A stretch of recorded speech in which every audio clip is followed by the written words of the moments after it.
балам бар деп жайраңдаған, ағам бар, әпкем бар деп тайраңдаған.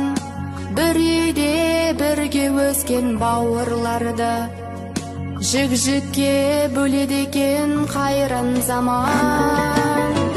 Адамдар өсіп тұрған бидай мекен, бидайдай күз келгенде жинайды екен. Бауырлар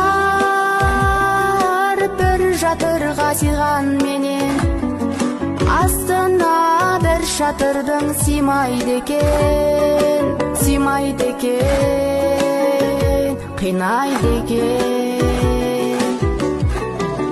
Тағдырға кінәтпаймын тағы бөтен, бұл өмір адамдардың бағы.